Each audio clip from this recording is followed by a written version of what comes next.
বিগত কয়েক বছরের বোর্ড প্রশ্ন অ্যানালাইসিস করে 26 সালের সিলেবাস অনুযায়ী 2026 সালে এখান থেকে দুইটা প্রশ্ন পাবে, এখান থেকে দুইটা প্রশ্ন পাবে। 3 নাম্বার পরিমাপগত রসায়ন, এখান থেকেও দুইটা প্রশ্ন পাবে। ঠিক আছে, পরবর্তীতে আমরা যদি তড়িৎ রসায়ন ধরি, এখান থেকে একটা প্রশ্ন পাবে।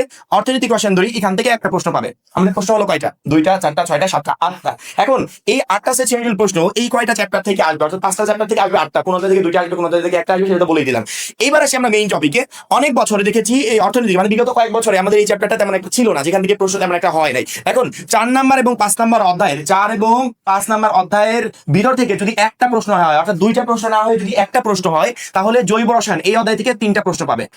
জৈব রসায়ন অধ্যায় থেকে 3টা প্রশ্ন পাবে যদি 4 এবং 5 থেকে একটা প্রশ্ন হয়। কিন্তু মিনিমাম যে 2টা কমন পাবে সেতটুকু নিশ্চয়তা আমি তোমাদেরকে দিচ্ছি। পরীক্ষায় লিখতে হবে কয়টা? 5টা। এখন 5টা লিখতে হবে, আমি ওই 5টার প্রিপারেশন নিয়ে পরীক্ষার হলে গেলাম, বাই চান্স কোনো ক্রমে এক সাইড প্রশ্ন মিস হয়ে গেল, তখন কি হবে?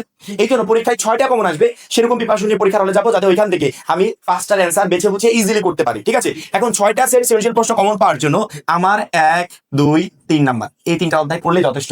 মিনিমাম 6টা কমন পাবে, ভাগ্য ভালো থাকলে 7টা প্রশ্ন কমন পেতে পারো। মানে মিনিমাম 6টা তো তুমি পাবে, ভাগ্য ভালো থাকলে 7টা প্রশ্ন কমন পেতে পারো। এই জন্য আমার মনে হয় না যে পরবর্তী চ্যাপ্টারগুলোতে অত ফোকাস দেওয়ার দরকার আছে। 1, 2, 3 এই 3টা অধ্যায় পড়ে গেলেই যথেষ্ট। এখন কেউ যদি মনে করো যে ভাইয়া তড়িৎ রসায়নটা অলরেডি কমপ্লিট করে ফেলেছি, অর্থনৈতিক রসায়ন অলরেডি কমপ্লিট করে ফেলেছি, কোনো প্রবলেম নাই, সেই চ্যাপ্টারটাকে ইনক্লুড করে এখান থেকে যে কোনো একটা চ্যাপ্টার স্কিপ করে দাও, তবে অবশ্যই জৈব রসায়নটা পড়ে যাবে।